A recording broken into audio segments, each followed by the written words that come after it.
विदारु ब्रह्मक अमर गाथा स्रष्टांकर पुणी सृष्टिर कथा विदारु ब्रह्मक अमर गाथा स्रष्टांकर पुणी सृष्टिर कथा जगत जनक मंगल पाई लीला क्षेत्र कल श्रीक्षेत्र भूई से कहानी दिए बखाणी करे कल्याण स्कंद पुराण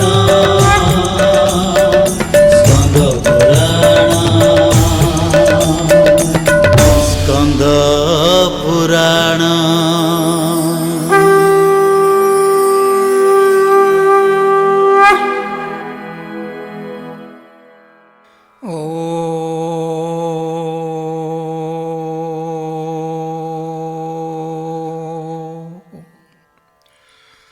नमस्ते सत्यते जगत्कारणाय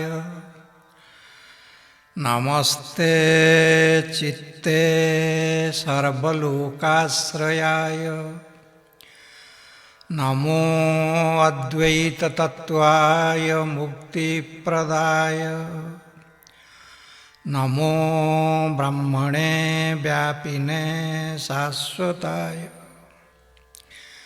परित्राहि जगन्नाथ मग्नं संसार सागरे अनाथ बंधो कृपया दीनं मां तापसंकुलं त्राहि विष्णु जगन्नाथ त्राहि नः परमेश्वर त्वामृते कमलाकान्त कः शक्तः परिरक्षणे नमो अकिंचन विताय निवृत्त गुणवृत्तये आत्मा रामाय शांताय कैवल्यपतये नमः।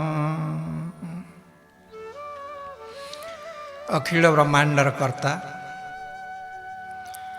कोटि कैवल्यनाथ अशरण शरण दीनबंधु करुणा वरुणालय महाप्रभु श्री जगन्नाथंकर दर्शन निमित्त जड़े भक्त भित्तिरी गंभीरा भितर उपस्थित गह गह डाकुची भित्तिरी गंभीरा इंद्र डाकुछंती देव मणिमा मणिमा ब्रह्मा कहउछंती प्रभु मणिमा गुहारी शुणिबा देवता मंडली निज निज केवल अनुज्ञा पाइबा पई जोड़ हस्तरे दंडायमान भक्तटी गंभीरा भितर थाई किछि समय चिंता कला परे कौन भावांतर हला से महाप्रभु को पचारिला प्रभु बाणी मौनं विधते नवदति कमला तदुभय वदन प्रेक्षक पन्नगारी जैन्ये गिर्बाण वर्गा शोषो कार्यार्थी नस्ते गोविंद त्वत्पदाब्जे मम विषम दशां केपि नावेदयन्ति। प्रभु आपणकर दुई पार्श्व दुई माँ उपस्थित लक्ष्मी एवं सरस्वती मु जानिछि भक्तर गुहारी से आपण को अविलंबे जणाई दियंती किंतु आज गोटे नुआ कथा मु देखुछि एते समय प्रतीक्षा कला पर मध्य बाणी मौनं विधते माँ सरस्वती मो कथा आपण को किछि जणाइले नाही तांकु देखि सपतणी ज्ञान रे श्रीदेवी माँ लक्ष्मी मध्य आपण को किछि कहिले नाही कहीं ये दुई माँ किछि कहू नाहंती बोली तद उभय बदन प्रेक्षक दुई माँ को मुह को चाही पन्नगारी गरुड़ सी मध्य नीरव रहिला जो देवता माने अनुज्ञा पाइबा पई जोड़ हस्तरे दंडायमान थिले सेमाने मध्य निज निज कार्य व्यस्त तेणु हे गोविंद तोत्पदाब्जे मम विषम दशां केपि नावेदयन्ति केही जणे हेले मो कथा मोर दुख एक कथा केही भी जणैले नहीं आपण को भक्तटी अभिमान करी बसिछि यह स्वाभाविक कारण अति आपणार लोक पाखरे ये अभिमान तो चले ना किंतु सबुठु बड़ कथा होउछि जे सर्वांतर्यामी घट घट बासी तांकु को कथा बा अजणा जे आउ जनकर आवश्यकता पड़ी आम दुख तांकु जणैबा पई भगवान भावग्राही ଭାବର ଠାକୁର ସିଏ। କେବଳ ଶରଣାଗତି ନେଇଗଲେ, ଭାବରେ ଡାକିଲେ, ଭାବ ଡୋରିରେ ବନ୍ଧା ଠାକୁର ସେ ତ ସବୁକିଛି ଜାଣନ୍ତି, ସବୁକିଛି କରନ୍ତି। ଭକ୍ତର ଦୁଃଖ ଅପନୋଦନ ପାଇଁ, ପତିତ ପାବନ ପାଇଁ ତ ସେ ପୁରୁଷୋତ୍ତମ ରୂପ। ଏଇଠି ସେ ସାକାର ଅବତାର ନେଇଛନ୍ତି ସିଏ। ତେଣୁ ଏ ଅଭିମାନ ନିରର୍ଥକ ଥିଲା। ଏହି ସମ୍ପର୍କରେ ଭଗବାନ ଯେଭଳି ଭାବରେ ଭାବକୁ ଗ୍ରହଣ କରନ୍ତି, ସମ୍ବତ ଭରସା କରି ଆସନ୍ତି ଦୂର ଦେଶୁ ପ୍ରାଣୀ, ଭକତ ବାନ୍ଧବ ଦୀନ ବନ୍ଧୁ ନାମ ଶୁଣି। ସେ ଦୀନ ବାନ୍ଧବ, ଏଇଥିପାଇଁ ତ ଦୂର ଦୂରାନ୍ତରରୁ ଲୋକମାନେ ପ୍ରଭୁଙ୍କ ପାଖକୁ ଛୁଟି ଆସନ୍ତି ଦର୍ଶନ ନିମିତ୍ତ। ତ ଏମନ୍ତ ପ୍ରଭୁ ଶ୍ରୀମନ୍ତ ହେଇ ରତ୍ନସିଂହାସନରେ ବିଜେ କରିଥାନ୍ତୁ, ଏହା ହିଁ ଆମମାନଙ୍କ ପାଇଁ ବଡ଼ ଭାଗ୍ୟ, ସବୁଠୁ ବଡ଼ ଭାଗ୍ୟ। ଭଗବାନଙ୍କର ଏଭଳି ରୂପ ଦର୍ଶନ କରେ, କୋଟି କନ୍ଦର୍ପ ଲାବଣ୍ୟ ରୂପ ଦର୍ଶନ ଦେବାକୁ ଶୁଭେ ସେ ବିଜେ ରତ୍ନସିଂହାସନ। ସେହି ପ୍ରଭୁ ତାଙ୍କରି ଇତିବୃତ୍ତ କଥା ବେଦ ଉପନିଷଦ ଠାରୁ ଆରମ୍ଭ କରି ଶାସ୍ତ୍ର ସଂହିତା ସୁକ୍ତ ପୁରାଣ ଅନେକ ଗ୍ରନ୍ଥରେ ଏଇସବୁ କଥା ବର୍ଣ୍ଣିତ ଥିଲେ। ମହାପ୍ରଭୁଙ୍କର ଇତିବୃତ୍ତ ବର୍ଣ୍ଣିତ ଥିଲେ ମଧ୍ୟ ଭଗବାନ ବେଦ ବ୍ୟାସଙ୍କ ରଚିତ ସ୍କନ୍ଦ ପୁରାଣ ତାର ଦ୍ୱିତୀୟ ଖଣ୍ଡ ଶ୍ରୀ ପୁରୁଷୋତ୍ତମ କ୍ଷେତ୍ର ମାହାତ୍ମ୍ୟରେ ମହାପ୍ରଭୁଙ୍କ ଇତିବୃତ୍ତ ଯେଭଳି ଭାବରେ ବର୍ଣ୍ଣିତ, ତାହା ସାମଗ୍ରିକ ଭାବରେ ଏକ ବିରାଟ ଉପସ୍ଥାପନା ଏବଂ ସତ୍ୟ ଉପସ୍ଥାପନା। ଭାଷା ଦୃଷ୍ଟିରୁ ବିଚାର କଲେ ଇଏ ଅର୍ବାଚୀନ ମନେ ହେଉଥିଲେ ହେଁ ବିଷୟର ଯଥାଯଥ ସଂଯୋଜନା, ବ୍ରହ୍ମର ସ୍ୱରୂପ ବର୍ଣ୍ଣନା, ସମ୍ପୂର୍ଣ୍ଣ ଭାବରେ ମୀମାଂସା ଏବଂ ସ୍ତବସ୍ତୁତି ଗୁଡ଼ିକର ଗଭୀର ସମ୍ବେଦନଶୀଳତା, ୟାକୁ ଦେଖିଲେ କେବେ ମନେ ହୁଏ ନାହିଁ ଯେ ଏହା ବ୍ୟାସଦେବଙ୍କ ରଚନା ନୁହଁ। ତ ସମ୍ପୂର୍ଣ୍ଣ ଭାବରେ ସ୍କନ୍ଦ ପୁରାଣ ଇଏ ଏକ ପରମ୍ପରାର ଗ୍ରନ୍ଥ। ଭଗବାନ ନିଜେ ତାଙ୍କ କଥା ବ୍ରହ୍ମାଙ୍କୁ କହିଥିଲେ, ବ୍ରହ୍ମାଜୀ ଶଙ୍କର ଭଗବାନଙ୍କୁ କହିଲେ, ଶଙ୍କର ଭଗବାନ ତାଙ୍କ ପୁତ୍ର ସ୍କନ୍ଦ କାର୍ତ୍ତିକେୟଙ୍କୁ କହିଲେ, କାର୍ତ୍ତିକେୟ ମନ୍ଦର ପର୍ବତ ଉପରେ ସମକ୍ଷମ ସିଦ୍ଧ ଦେବାଘୌ ସଭାୟାଂ ମନ୍ଦରୋଦରେ ସ୍କନ୍ଦେନ କଥିତା ପୂର୍ବଂ ଶ୍ରୁତ୍ୱା ଶମ୍ଭୁର ମୁଖାମ୍ବୁଜାତ୍। ତ ଏଇ ପରମ୍ପରା କ୍ରମେ ସ୍କନ୍ଦ ଜୈମିନୀ ଆଦି ଋଷିଙ୍କୁ କହିଲେ, ଜୈମିନୀ ଅନ୍ୟ ଋଷିମାନଙ୍କୁ କହିଲେ। ତେଣୁ ଏହା ସମ୍ପୂର୍ଣ୍ଣ ଭାବରେ ଏକ ପାରମ୍ପରିକ ଗ୍ରନ୍ଥ, ପରମ୍ପରା ପ୍ରାପ୍ତ ଗ୍ରନ୍ଥ। ତେଣୁ ଏଥିରେ ଏତେ ବାଜାଳତା ପରିଲକ୍ଷିତ ହୁଏ ନାହିଁ। ସମୟ ଦୃଷ୍ଟିରୁ ଦେଖିଲେ ଭଗବାନ ଜଗନ୍ନାଥ କେବେଠୁ ଅଛନ୍ତି, ତା ପୂର୍ବରୁ କ'ଣ ଥିଲେ, କିପରି ଭାବରେ ଏ କ୍ଷେତ୍ର ଥିଲା, ପୁରୁଷୋତ୍ତମ କ୍ଷେତ୍ରର ମାହାତ୍ମ୍ୟ ସମ୍ପର୍କରେ ବର୍ଣ୍ଣନା କରିବାକୁ ଗଲାବେଳେ ଭଗବାନ ବେଦବ୍ୟାସ ଗୋଟେ କଥା, ନୂଆ କଥା କହନ୍ତି। ସିଏ କହିଲେ, ପ୍ରଥମ ପରାର୍ଦ୍ଧେ ବ୍ରହ୍ମ ନୀଳେନ୍ଦ୍ରମଣି ବିଗ୍ରହମ୍ ଏବଂ ଗତେ ପରାର୍ଦ୍ଧେ ତୁ ଦାରୁ ଦେହ ଧରମ ପରମ ମହାପୁରୁଷ ବିଦ୍ୟା। ଏଇ ଗ୍ରନ୍ଥରେ ଭଗବାନ ବେଦବ୍ୟାସ କହୁଛନ୍ତି ବ୍ରହ୍ମାଙ୍କର 100 ବର୍ଷ ଆୟୁଷ, ହାରାହାରି 100 ବର୍ଷର ଆୟୁଷକୁ ଏକ ପର ବୋଲି ଧରାଯାଏ। ତ 50 ବର୍ଷର ଆୟୁଷକୁ ଆମେ ପରାର୍ଦ୍ଧ ବୋଲି କହେ। ବ୍ରହ୍ମଙ୍କର ଏହି ପ୍ରଥମ ପରାର୍ଦ୍ଧରେ ଭଗବାନ ପୁରୁଷୋତ୍ତମ କ୍ଷେତ୍ରରେ ନୀଳାଚଳ ଉପରେ ନୀଳମାଧବ ରୂପରେ ଇ ଗୋଟିଏ ପରାର୍ଦ୍ଧ ରହିଲେ। ଯେବେ ଦ୍ୱିତୀୟ ପରାର୍ଦ୍ଧ ଆରମ୍ଭ ହେଲା, ତାହା ହେଉଛି ଏଇ ଦ୍ୱିତୀୟ 50 ବର୍ଷ ଯେଉଁ ହେଲା, ତାହା ସମ୍ପୂର୍ଣ୍ଣ ଭାବରେ ସ୍ୱୟଂଭୁବ ମନ୍ୱନ୍ତରର ଶ୍ଵେତ ବାରାହ କଳ୍ପର ଦ୍ୱିତୀୟ ସତ୍ୟଯୁଗ, ଯେଉଁଠି ମହାରାଜା ଇନ୍ଦ୍ରଦ୍ୟୁମ୍ନ ଆସିଲେ ଏବଂ ଏମିତି ମୂର୍ତ୍ତି ପ୍ରତିଷ୍ଠାର ଆୟୋଜନ ହେଲା। ଇଏ କେତେ ସମୟ ରହିବ, ମହାପ୍ରଭୁ ନୀଳମାଧବ କେତେ ଦିନ ଥିଲେ ଏବଂ ଇଏ ଜଗନ୍ନାଥ ରୂପ କେତେ ଦିନ ରହିବ, ସେ ସମ୍ପର୍କରେ ଅଭିମତ ହେଉଛି ଏ ଦ୍ୱିତୀୟ ପରାର୍ଦ୍ଧ ଶେଷ ହେଲା ପର୍ଯ୍ୟନ୍ତ, ଅର୍ଥାତ୍ ଗୋଟିଏ ପରାର୍ଦ୍ଧର ସମୟ ସୀମା ଅବଧି ହେଉଛି 1ରେ 17ଟା ଶୂନ ଦେଲେ ଯେତିକି ବର୍ଷ ହେବ। ତ ମହାପ୍ରଭୁ ସେତେ ପର୍ଯ୍ୟନ୍ତ ଏ ପୁରୁଷୋତ୍ତମ କ୍ଷେତ୍ରରେ ନୀଳାଚଳରେ ଅବସ୍ଥାନ କରିବେ ସମ୍ପୂର୍ଣ୍ଣ ଭାବରେ। ବ୍ରହ୍ମର ସଂଜ୍ଞା ଯାହା ବେଦ ଉପନିଷଦରେ ଆସେ, ସପର୍ଯ୍ୟୁଗାତ୍ ଶୁକ୍ରମ୍ ଅକାୟମ୍ ଅବ୍ରଣମ୍ ଅସ୍ନାବୀରମ୍ ଶୁଦ୍ଧ ଅପାପ ବିଦ୍ଧମ୍ କବି ମନୀଷୀ ପରିଭୁ ସ୍ୱୟମ୍ଭୁ। ବ୍ରହ୍ମ ସର୍ବବ୍ୟାପକ, ସମସ୍ତଙ୍କର କଲ୍ୟାଣକାରୀ, ଅତି ବୀର୍ଯ୍ୟଶାଳୀ, ଅତି ଐଶ୍ୱର୍ଯ୍ୟବାନ। ଅକାୟମ୍, ତାଙ୍କର ଶରୀର ନାହିଁ, ରୂପ ନାହିଁ। ଅସ୍ନାବୀରମ୍, ଇଏ ନାଡ଼ି ସମୂହ ଯେହେତୁ ତାଙ୍କର ଶରୀର ନାହିଁ, ତେଣୁ ଶ୍ୱାସ ପ୍ରଶ୍ୱାସ କରିବା ବା ନାଡ଼ି ସମୂହରେ ରକ୍ତ ସଞ୍ଚାଳନ କରିବା ଇତ୍ୟାଦି କ୍ରିୟା ମଧ୍ୟ ତାଙ୍କର ନାହିଁ। ଅବ୍ରଣମ୍, ରୋଗ ଶୋକାଦି ଦୁଃଖ, ତାପ ଦୁଃଖ ଭଗବାନଙ୍କୁ ଗ୍ରାସ କରେ ନାହିଁ। ସେ ଶୁଦ୍ଧ, ଅପାପ ବେଦ, କବି କ୍ରାନ୍ତଦର୍ଶୀ, ପରିଭୂ, ସେ ଦଣ୍ଡଦାତା। ଦୋଷକୁ ଦେଖି ଦଣ୍ଡ ବିଧାନ କରନ୍ତି, କାରଣ କର୍ମର ଫଳ ତାଙ୍କରି ହାତରେ ନ୍ୟସ୍ତ। ସେ ସ୍ୱୟମ୍ଭୂ, ତାଙ୍କର କେହି ରଚନାକର୍ତ୍ତା, କେହି ସୃଷ୍ଟିକର୍ତ୍ତା ନାହାନ୍ତି। ସେ ସ୍ୱୟମ୍ଭୂ, ସ୍ୱରାଟ ସମ୍ରାଟ ଜଗନ୍ନାଥ ବିରାଡସି ଜଗତପତେ ସ୍ୱେନ ରାଜତେ। ସେ ନିଜ ପ୍ରଭାରେ ଦେ ଦୀପ୍ୟମାନ, ନିଜ କ୍ଷେତ୍ରରେ ସେ କ୍ଷେତ୍ରାଧିପ, ତେଣୁ ତାଙ୍କର କେହି ସୃଷ୍ଟିକର୍ତ୍ତା ନାହିଁ। ତ ଏଇଭଳି କ୍ଷେତ୍ରରେ ବ୍ରହ୍ମଙ୍କର ସ୍ୱରୂପ ବିଚାର ଯାହା ବେଦ ଉପନିଷଦରେ କରାଯାଇଛି, ସେ ଦୃଷ୍ଟିରୁ ଦେଖିଲେ ଆମେ ମହାପ୍ରଭୁ ଜଗନ୍ନାଥଙ୍କୁ ପରମ ବ୍ରହ୍ମ କହୁଥିଲେ ମଧ୍ୟ ସେଇ ବ୍ରହ୍ମ ବିଚାର ଏଥିରେ ଆସେ ନାହିଁ। ତେବେ କାହିଁକି ଏପରି ରୂପ ହେଲା? ଅବ୍ୟକ୍ତରୁ ବ୍ୟକ୍ତ ହେବା, ଅରୂପରୁ ରୂପ ପରିଗ୍ରହ କରିବା, ଅମୂର୍ତ୍ତଂ ମୂର୍ତ୍ତତାଙ୍ଗତଃ, ଅମୂର୍ତ୍ତିରୁ ବିନା ବିଗ୍ରହରୁ ନିରାକାର ତତ୍ତ୍ୱରୁ ସାକାର ବନେଇବା, ଇ ସମ୍ପୂର୍ଣ୍ଣ ବ୍ୟକ୍ତାବସ୍ଥା ଏକ ସ୍ଥୂଳରେ ବ୍ରହ୍ମର ଯେଉଁ ରୂପ ଚିତ୍ରଣ କରାଗଲା, ତାହା ଏକ ମଧ୍ୟବର୍ତ୍ତୀ ଚେତନା। ଏହାକୁ ସାଧାରଣତଃ ଆମେ ପ୍ରତୀକ ବୋଲି କହୁ। ପ୍ରତୀକ କହିଲେ ଯାହାର ନିର୍ଦ୍ଦିଷ୍ଟ ରୂପରେଖ ନାହିଁ, କିନ୍ତୁ ରୂପର ଆଭାସ ଦିଏ।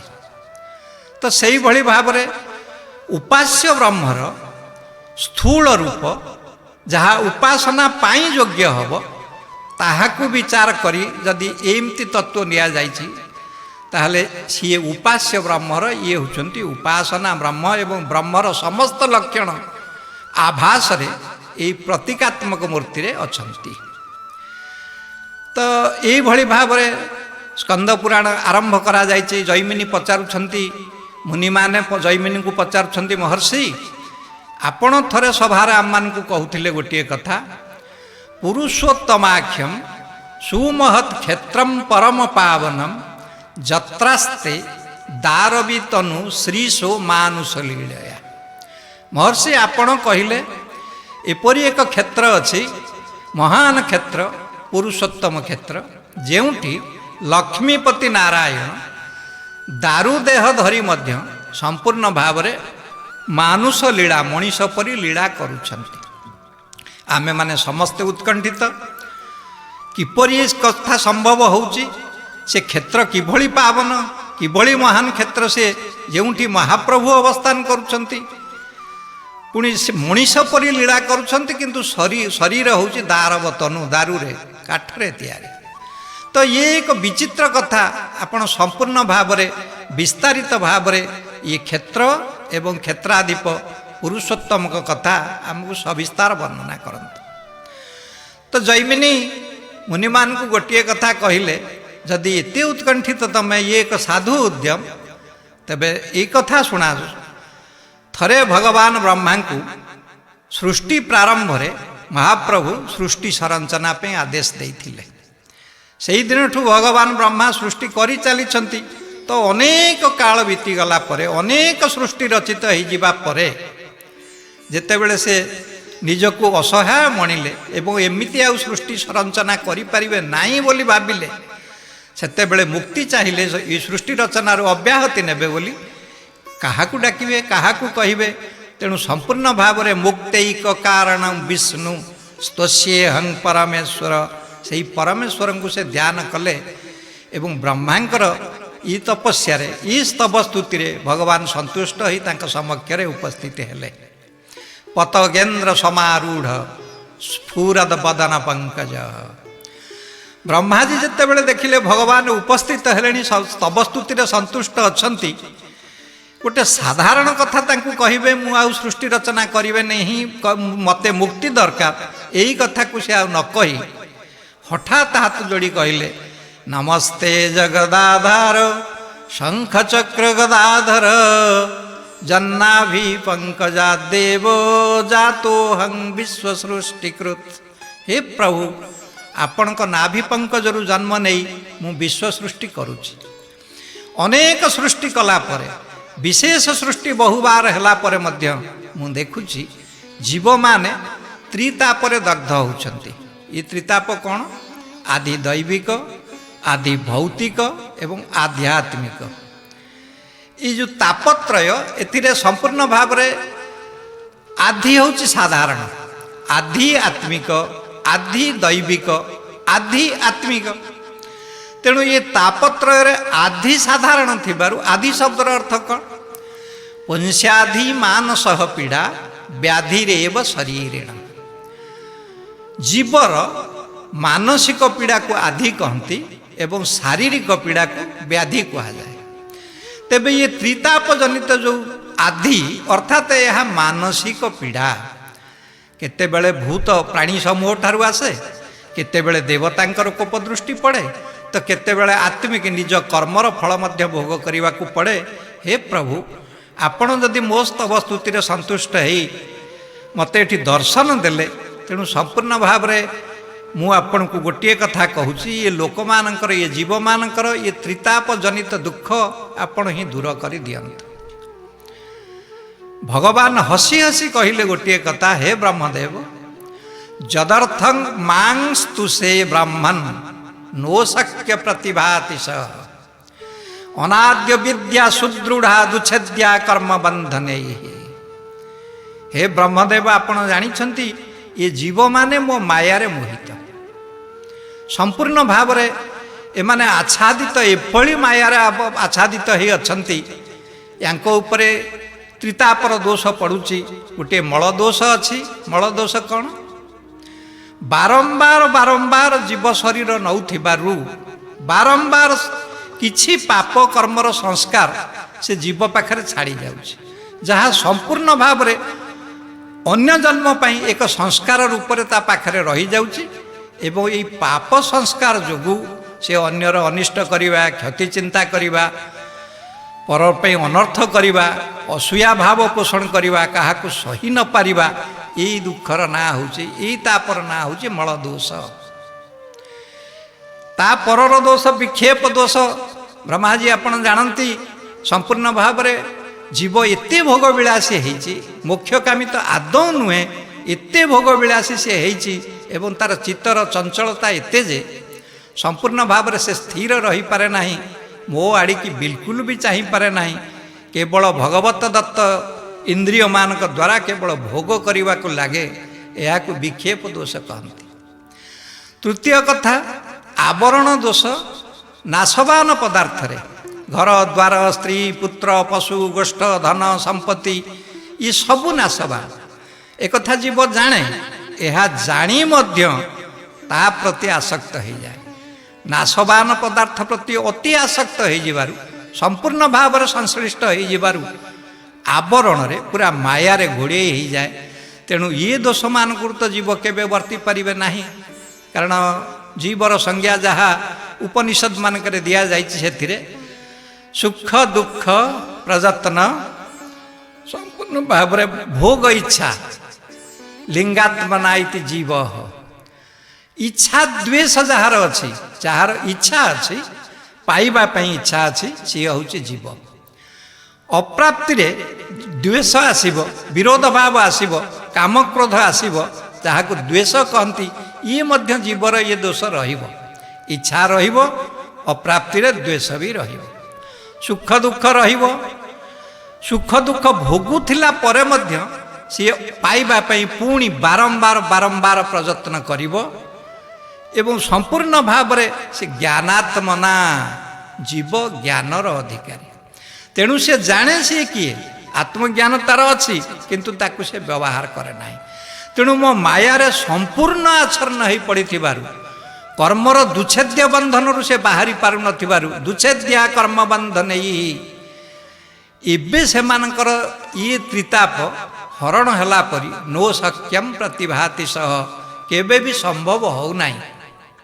किंतु आपण जत्ते बेले ब्रह्माजी संपूर्ण भाव रे ମୋତେ ଏ କଥା ଜଣାଇଛନ୍ତି, ପୁଣି ନିଷ୍କାମ ଭାବରେ ଜଣାଇଛନ୍ତି, ନିଜ ପାଇଁ କିଛି ନାହିଁ, ଏହା ଜୀବ ସମୂହର କଲ୍ୟାଣ ପାଇଁ କହିଛନ୍ତି। ମୁଁ ଆପଣଙ୍କୁ ଏକ ଉପାୟ ବତାଉଛି। ପୃଥିବୀ ଭିତରେ ଏପରି ଏକ ସ୍ଥାନ ଅଛି ଯାହା ବ୍ରହ୍ମଦେବ ତମକୁ ମଧ୍ୟ ଅଜଣା। ପୃଥିବ୍ୟାଂ ଗୋପିତଂ ସ୍ଥାନଂ ତବ ଚାପି ସୁଦୁର୍ଲଭମ୍ ସୁରାସୁରାଣାଂ ଦୁର୍ଗେୟ ମାୟୟାଚ୍ଛାଦିତଂ ମମ।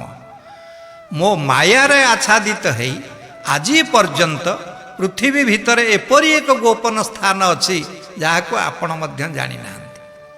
ସମ୍ପୂର୍ଣ୍ଣ ଭାବରେ ସର୍ବସଙ୍ଗ ପରିତ୍ୟକ୍ତ ତତ୍ର ତିଷ୍ଠାମି ଦେହ ଭୃତ୍ କ୍ଷରାକ୍ଷର ବ୍ୟତିକ୍ରମ୍ୟ ବରତେ ହଂ ପୁରୁଷୋତ୍ତମେ। ହେ ବ୍ରହ୍ମଦେବ, ସିଏ କ୍ଷେତ୍ର ହେଉଛି ପୁରୁଷୋତ୍ତମ କ୍ଷେତ୍ର। ମୁଁ ଗୋଲୋକ ବୈକୁଣ୍ଠ ଛାଡ଼ି ସୁରାସୁର ବ୍ୟତିକ୍ରମ, ସୁର ଅସୁର ଗନ୍ଧର୍ବ କିନ୍ନର ବିଭିନ୍ନ ସମ୍ପର୍କ ଯେଉଁମାନଙ୍କ ସହ ଥିଲା ସେମାନଙ୍କୁ ସବୁ ଛାଡ଼ି ବିଶେଷ କରି କ୍ଷର ଜୀବାତ୍ମା, ଅକ୍ଷର ମୂଳ ପ୍ରକୃତି ୟାଙ୍କୁ ଅତିକ୍ରମ କରି ମଧ୍ୟ, କାରଣ କ୍ଷରାତ ଉତ୍ତମ ଅକ୍ଷରାତ ଅପିଚ ଉତ୍ତମ, ତେଣୁ ମୁଁ ପୁରୁଷୋତ୍ତମ।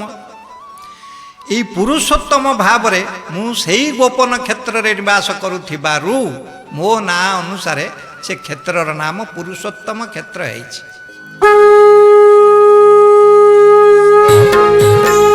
ନୀଳାଦ୍ରି ବିହାରୀ ନାଥ ଜଗନ୍ନାଥ, ଅଗତିର ଗତିନାଥ ଜଗନ୍ନାଥ, କରୁଣା ବରୁଣାଳୟ ଜଗନ୍ନାଥ, ଅଶରଣର ଶରଣ ଜଗନ୍ନାଥ, ରତ୍ନ ସିଂହାସନେ ବସି ଟେକି ଦୁଇ ହାତ ଡାକୁଛନ୍ତି ନୀଳାଚଳେ ଆସ ହେ ଭକତ, ମୋର ଦର୍ଶନେ ହେବ ମୁଖ୍ୟ ପ୍ରେତ।